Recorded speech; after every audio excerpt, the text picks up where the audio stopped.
34. All right, how we doing, Weird Science? This is Brandon and Trevitt. We're coming at you guys with this week's Marvel Minute.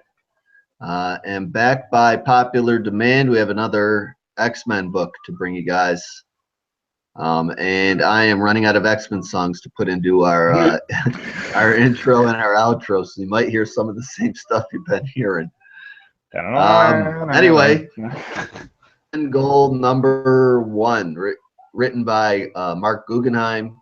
We got the art team of Adrian Syaf, Jay Leiston, and Frank Martin, and this is a Marvel Comics production.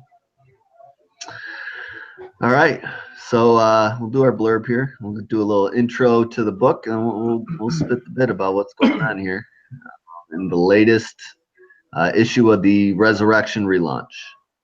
So fresh off last week's setup issue, X-Men Prime, we jump to this Resurrection relaunch, XMen Gold #1, which introduces us to the Gold team led by Kitty Pryde and featuring Old Man Logan, Rachel Summers, Colossus, Storm, and Nightcrawler, joining her to start this issue off. So let's waste no more time and jump right into our discussion of the suddenly controversial XMen Gold #1. Very controversial.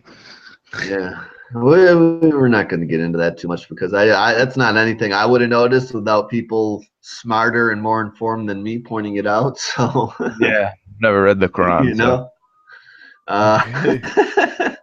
yeah, right. It's not on my bookshelf next to my Spider-Man and Batman collection. So, and frankly, this is going to sound callous, but I don't care. Yeah, I don't care either. It's just a comic book. It's a comic book. Put any of your hidden messages you want in it, as long as I don't notice them. I really don't give a shit. No, I like the art. I don't give a shit. So yeah, it's not bad. And I like the art, except for how Old Man Logan looks. He looks like a young dude with just a bunch of lines drawn on his face. And other than that, you know, everyone else looks pretty cool. Yeah, he does look like a young dude. He looks just as old as everybody else. How Nightcrawler doesn't have like a mullet anymore. He's back to his normal hairdo. That's fine with me. And Colossus looks more like Colossus than he has in the past 2 years. Like, he looks like legit Colossus. Yeah, he's got like a throwback to his '90s outfit on. So does Storm, kind of. Everyone's kind of got old clothes. In Extraordinary X-Men, except for look like way too big. Yeah. Yeah, well, that was just like a stylized Ramos thing, you know, to start things off that they kind of stuck with. And then, you know, Rachel Summers shows back up, and she's got a different costume, a different name, and we'll get into all that. But did you notice on the cover in the top left corner, they got like the little character design like they used to have back in the day? Yeah, they're bringing it back. That was one of the things I wish they would just do the classic, like, you know, banners they used to have. That would be cool to me. That would be real cool. That would be real cool. Yeah, I think it's like they're afraid to list the price to scare everyone off. You know what I'm saying? Because last time they had those, it said $1.50. So it's like 65 cents, 75 cents. You know, some of those ones Chris posts, I'm like, holy shit, how things have changed. Every X-Men book's gonna have that going forward. I think supposedly All New Wolverine was supposed to be the first. But... Yeah, well, I think they're just gonna do the characters. They're not gonna bring back the whole like little banner in the top corner. I wish they would. That'd be dope. I wish. Put a little comics code sticker on the bottom. Anyway, let's get into things here. As we flip the page past the cover, start things off here with some lady with a fancy title. She goes by the name of Lydia Nance. Do you know who she is? Have you ever seen this chick before? I think she's just. Okay. I didn't think so. She's just like your. I didn't even bother looking her up.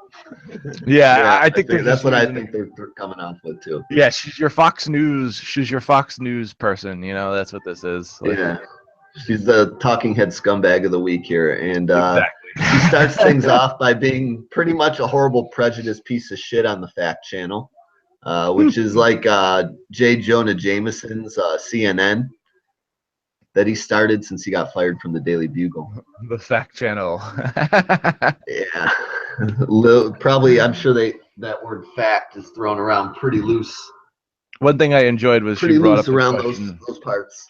I like that she brought up the question. You know, I've often had the occasion to wonder in a world of inhumans as guardians, Spider-Men and women, and all manner of enhanced individuals, what particular threat do mutants pose? You know, what makes them different? Why do we hate them and not everybody else? You know? Yeah. And she still doesn't give a Well, those reason. accidents, yeah, I don't understand her point, because those accidents all happen to normal people too anyway. The most No, of them she that said she's like, gave oh, their powers. the answer is the X genome, and I'm like, well, but that's not an answer. You're just all you're saying is the X genome. Yeah, That's that's it. just Like, an excuse for her to be, that's what she's prejudiced against, basically. And it sets the stage kind of for the essentially the public attitude, that people have towards the X-Men after recent events in this issue. And I don't know, that's kind of weird. I didn't know we were going back to that well so early. You know what I'm saying? the thing I get about them, you know, people hating mutants the way they do is like I apply it to like real world. Like, you know, the KKK is still out there, you know, there's still racist people who hate black people, hate Jewish people. Like that never went away even like after hundreds, like 100, 200, 500 years. So like why would mutants go away in like 50, 60 years? People will hate them forever, you know, there'll always be Yeah. racism. So we don't Yeah, really I need get a that point. reason. We just I basically mean, ended an event where the mutants were on the verge of extinction. So for them to be pretty much hated again, and garner no sympathy right off the bat is a little weird. that's Um, crazy. just to start the issue off that way is just weird. That was weird for me, like a weird choice. That And was a then weird choice. yeah, we it's only one page, to deal with that lady, and then we join the crew who's already in action poses, going face to face with a named Terrorax, who is kind of also a strange choice because he's usually tied to Silver Surfer Cosmic, and yeah. It's one of yeah, Galactus's and heralds. Galactus. So I don't know what the hell he's doing down here. Um, but anyway, Kitty gives a few commands to the X-Men. She's like, to me, my X-Men. A little dialogue scene where, is it Wolverine? He's like, how long have you wanted to say that or whatever? Yeah. Go to me, my X-Men. You've been wanting to say that for a while. She's like, you have no idea. Yeah, yeah, that's pretty funny. I like that. And then she basically starts giving commands to the team about how to handle and use their teamwork to take care of Terrorax. So Storm and Prestige, they basically suck Terrorax off the ground with their flight and wind powers. Hank, what, McKenna? I will close the windows in a second. Turn the fireplace on if you're cold. You can do that. That's fine. Me that way. Don't Go ahead. that way.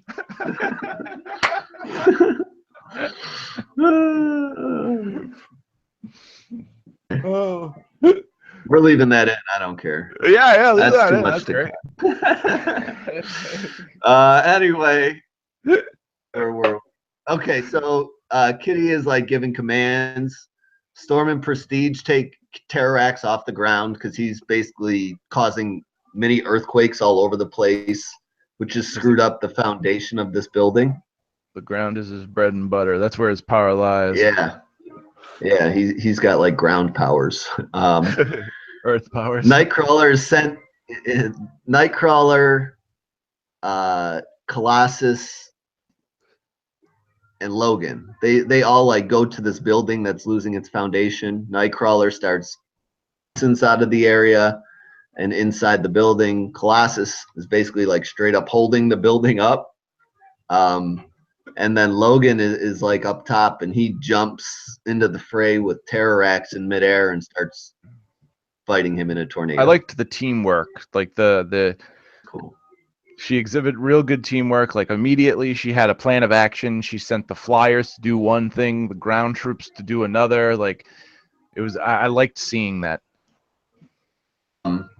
So yeah, it's especially with like, I've been very down on team books lately because I feel like a lot of the writers just basically write a couple people out of a fight scene. You know what I'm saying? Like, oh, this dude's in the background fighting random creatures you don't give a Yeah. shit about, and then they kind of focus on one or two people throughout the entire match.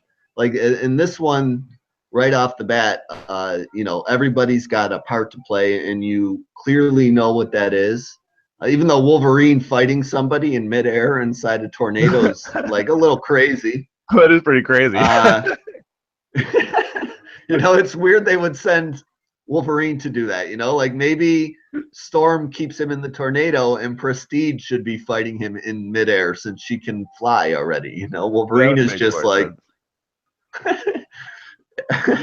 Anyway, gravity is supposed to be working, but we suspend belief, and Kitty Pryde is on top of this building, and she's basically getting news from Colossus that he's doing all he can to keep it up, but it's going to fall regardless. And Kitty is telling him, "That's okay. I'm going to phase this bitch." I love Nightcrawler. You're going to phase the entire skyscraper? Yeah. And I think the next page is some of the best art we got in the whole issue almost. Like it's beautiful where Logan's swiping at Terax and Colossus has got his fingers digging into the building trying to hold it up. It looks great. She got a power boost when she was in space during Black Vortex. So I wonder if that's why she can basically phase an entire goddamn building into the ground, which I guess is what they say happens, because this building, it appears, just disappears. It goes through another building and apparently into the ground and just vanishes. Yeah, because right before it hits the ground, we skip to them end of battle, And I didn't read Black Void. I have no, because I didn't get too deep into Guardians of the Galaxy, so I have no clue what happened to Kitty while she was in space, or dating Peter. Yeah, she basically, excuse me. They do kind of a cool job in the back of the book explaining that what happened with Kitty back there. Oh, that's right. I didn't get all the way through that. Yeah, she I don't know. She got a giant power boost from this Black Vortex mirror that everyone kind of had a choice to give back up when the event was over, and she ended up keeping. Either here or there. I don't think they apply that much to the situation, but I never knew her powers were really strong enough to literally phase an entire building. Skyscraper. I mean, that's insane. That's very powerful. Yeah, it's. I mean, 100 tons of steel there just falling to the ground, and she's phasing it out of existence. Anyway, as the X-Men kind of group up after the fight, they're looking for Kitty. Everyone's not really finding her off the bat until she comes kind of walking out of some rubble and mentioning how she needs a beer. And group of people standing around, cops, random citizens, and again, this blonde lady. I guess they're saying all blonde women are pieces of shit in this issue. This blonde lady is just again, blatantly prejudiced outwards towards the X-Men, calling them its and telling her daughter to not talk to them. Yeah, because the daughter's I'm okay, and she's don't talk to it. Don't talk to it. I love that. It really. What the hell? It's they just saved you, lady. You might want to say thank you. Not refer to them as its. Kitty Pryde addresses the crowd, even though they're being assholes to the X-Men, and says, we know we have trust to earn back, and that's what we're going to do through our actions. That's essentially what comes out. The crazy part, the subliminal messaging for this book is just right next to Kitty's head it says "you," and on the left side. Yeah. This is part of the controversy. I just don't. Well, the thing is, because I don't, I'm not a religious person per se. I went to Catholic school growing up, but I'm not either. I'm not religious by any means. I just don't care. I think it is a little crazy. It's just a comic book to me. It is a little crazy because she's the leader of the team and she's Jewish, and the whole passage that this 51 thing quotes tells you not to have Christian or Jew leaders. Yeah, whatever. We're not going to talk about that. But we're here to talk about the comic, and we moved from that page to, you know, the X-Men gathering at the mansion, which is now again called the Xavier Institute, located in Central Park, which we found out in X-Men Prime last issue. They're all again playing baseball. It's like the third time in 3 issues. This is kind of like spotlighted.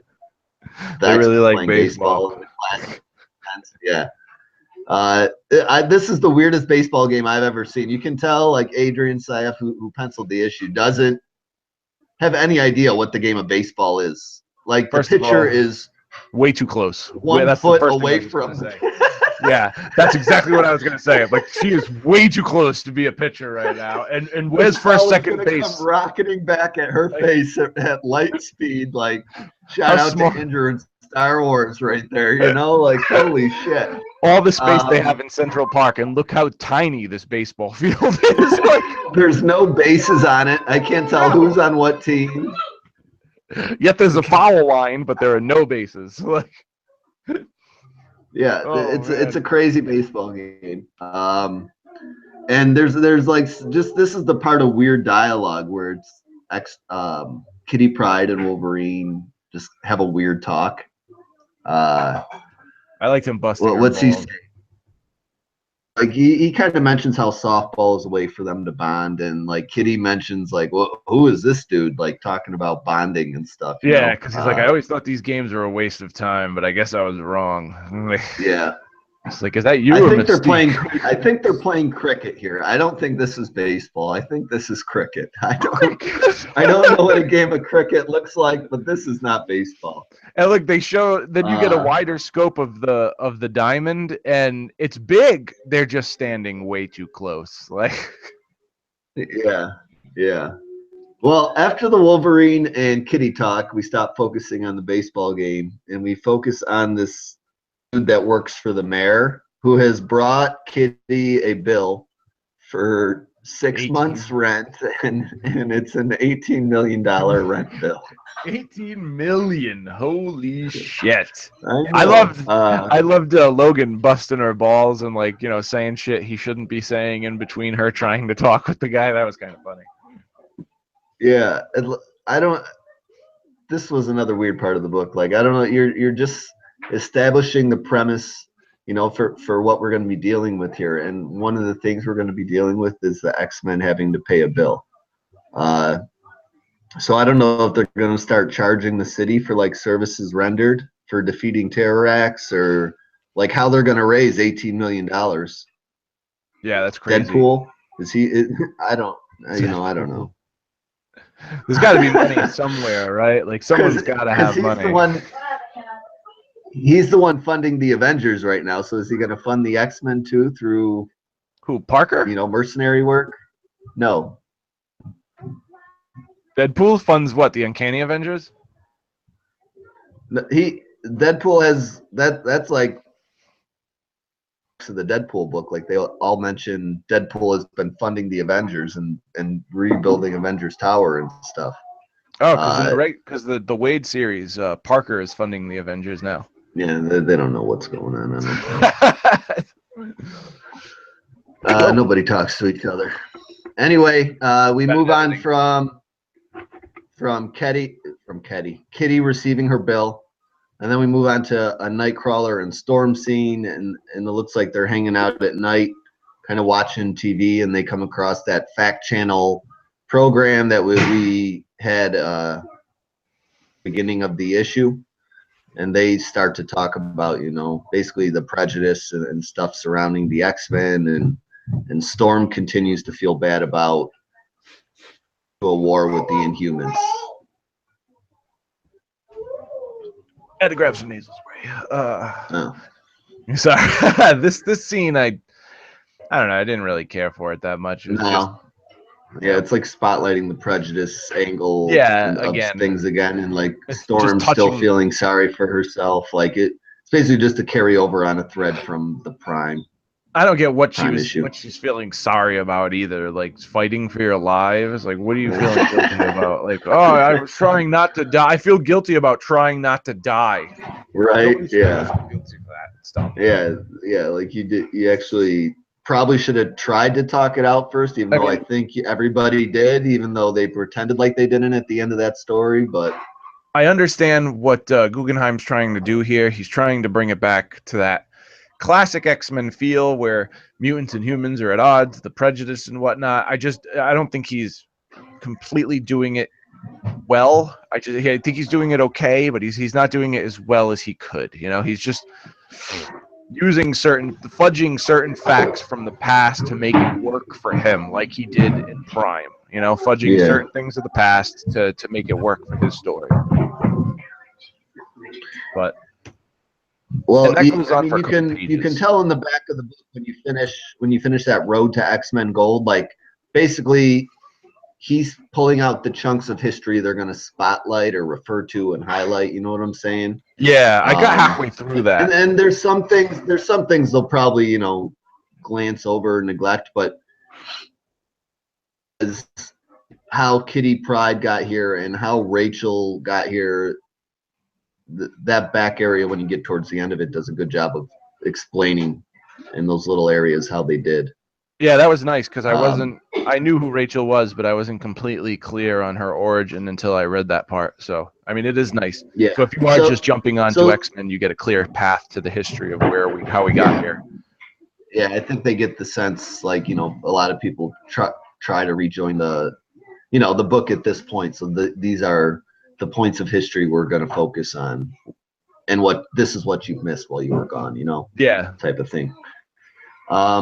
Anyway, we move on from that kind of depressing scene with Nightcrawler and Storm to like a mini action section in the Danger Room with Rachel Summers and a couple of the younger X-Men, which is pretty cool. Yeah, they explain the reason for her changing her name to Prestige and not using Marvel Girl or Phoenix. You know, trying to move forward and not focus on the past so much, you know? Yeah. Which is weird that they say that, and then they want to bring up these past storylines like of prejudice and all that other crap, you know what I'm saying? Yeah. But anyway. Someone was talking about this girl the other day. I forget exactly what her name is. It's on the tip of my tongue, but she has that kinetic shield, like that armor. I think her name's Armor. Is it Armor or something like that? I'm not really up to date on the younger. She can make that X-Men's armor names and stuff. She can make that armor gigantic, and she can be in the middle. Like, she's a pretty cool character. But someone was talking about her either in a news article on her podcast, like last week I heard, and now here she is in the book, which is pretty cool. But I don't know if we're going to see much more of these characters. Yeah, no, they're probably just thrown in for the background because they spotlight the characters on the cover for a while before they get into any of the kids and side characters. From the Danger Room, we focus back on Kitty, who's kind of like pouring through bills and paperwork on the old desk of Professor Xavier when her old boyfriend Colossus walks in the room to have a chat.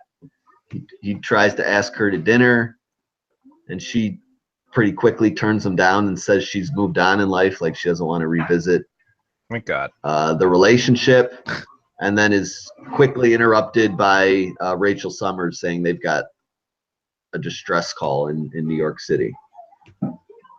You know what's funny is she's like, she wished for it in her mind, like the inner dialogue, and then when Rachel runs in, it's like, the city's under attack. She's like, can't the city just be under attack right now? And then Rachel runs in, the city's under attack. She's like, oh Jesus, am I a horrible person for thinking that? Like, that was hilarious. Yeah, like her wish came true, and people might be hurt, but she feels horrible, you know.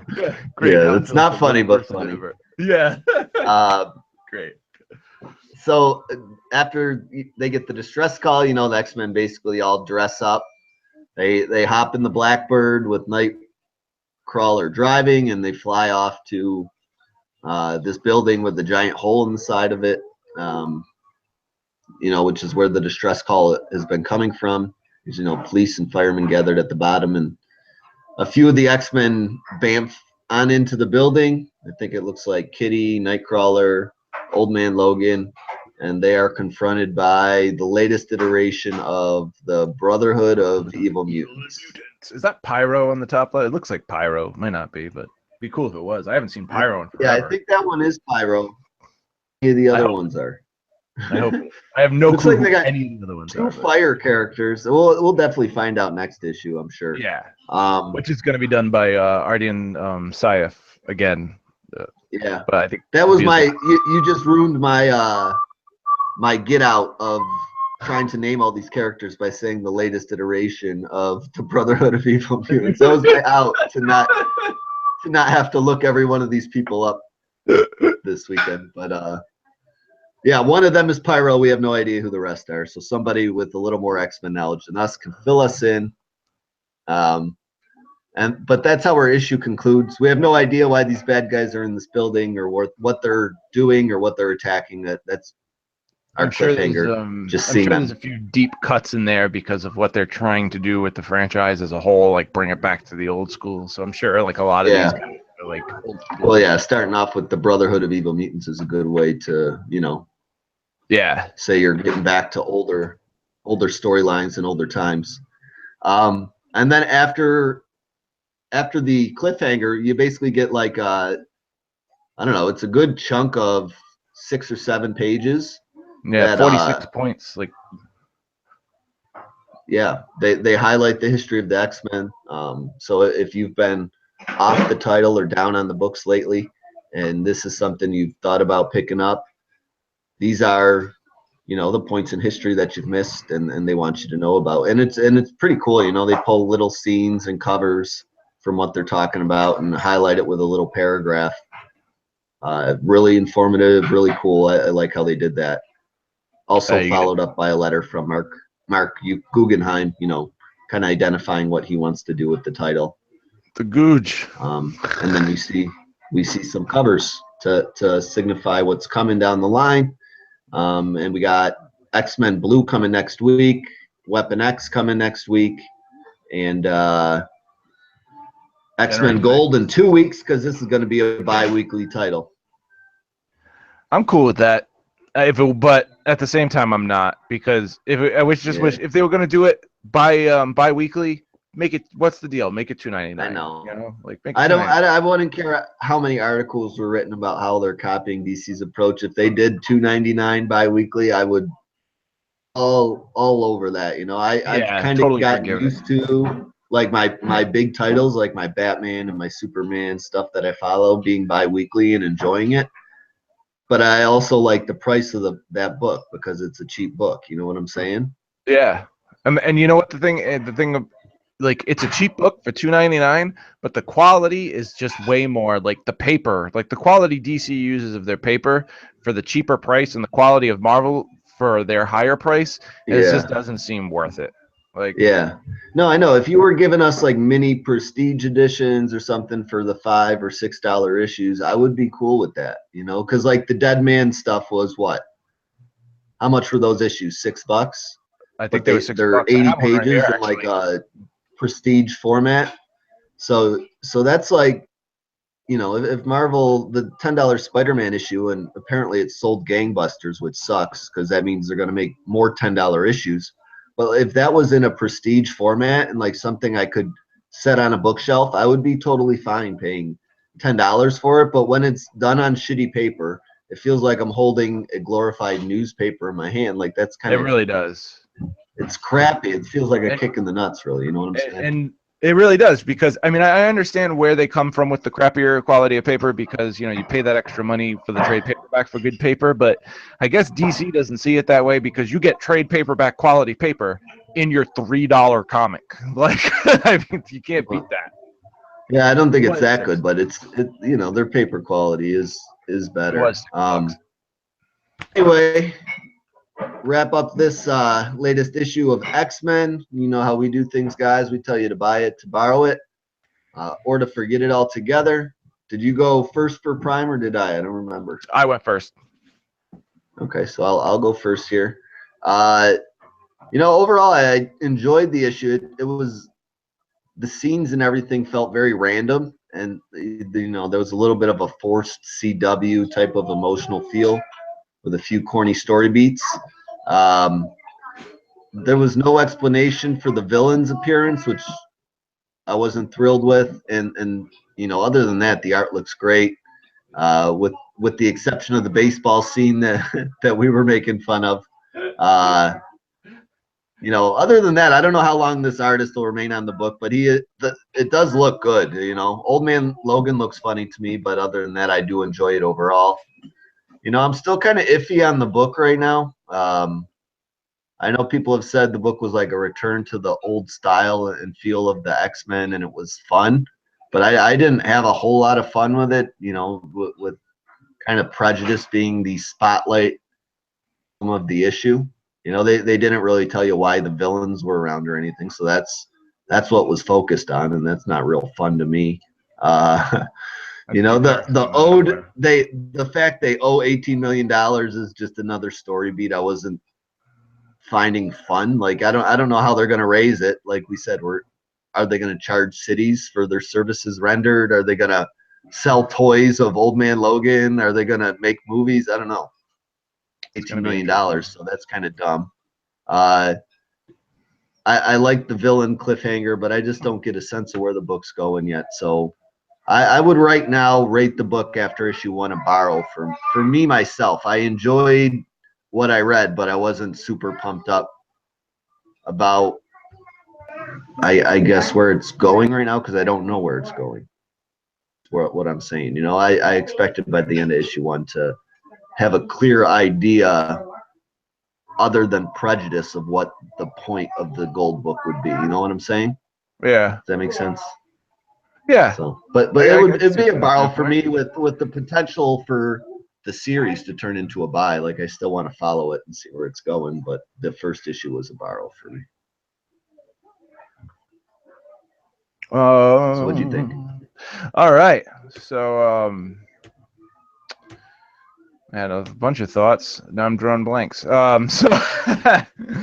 I like this book a lot for the most part. I think it was a good start off. It did have a couple of things, like Terax did come out of nowhere. There was no explanation of where he came from, why he was there, what he was doing. The last time we saw him, last week in Thanos #5. So I don't know how we get from, I don't know how we get from there to here. And before that, the last time we saw him was Infinity being trapped by the he's like he's such a space villain. It was a weird choice. He's a very cosmic villain, and I don't know how we get from where he was to where he is now. But beyond that, I really loved the art.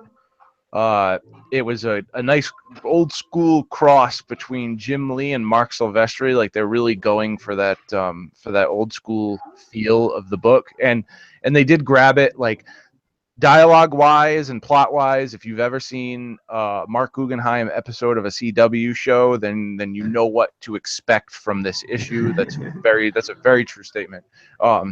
It's lighthearted. There's action. Like it definitely is an episode of a CW TV show.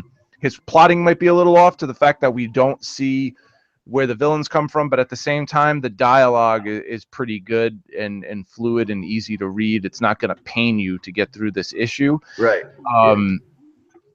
Old Man Logan does look, I agree with you, he does look young, but they do try to cover it up with just more lines in his face. Like he almost looks the same age as everybody else. Yeah.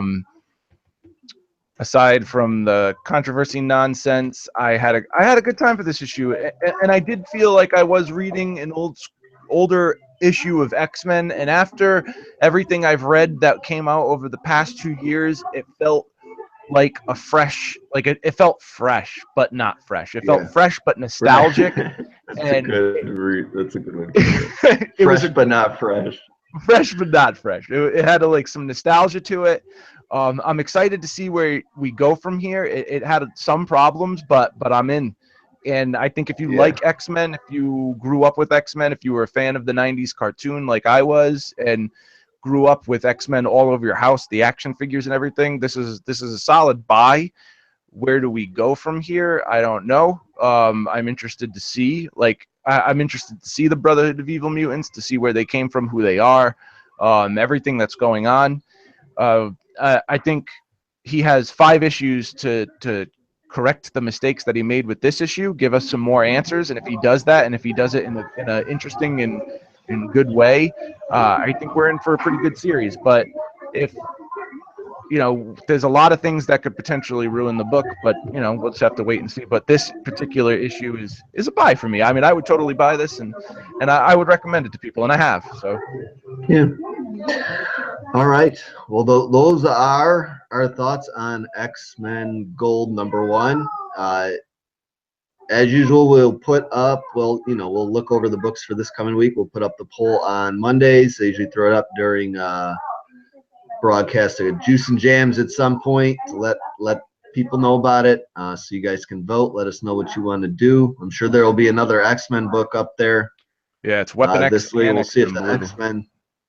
Yeah, we'll see if the X-Men can keep the train rolling. And probably 2 of the 3 choices. I think that's going to be likely. Yeah, there's not And a lot you know, coming out next week. I mean, if people want to know about the new X-Men books coming out, we're fine letting them know about the new X-Men books coming out because we want to know ourselves. So Most definitely. we turn into the X-Men minute once. That's okay in my book. The X-Men.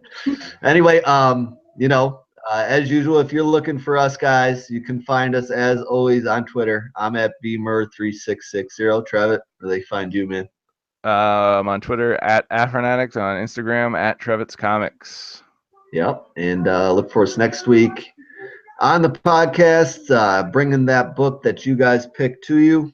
Other than that, party is over on our end, and we will talk to you. Adios. Peace.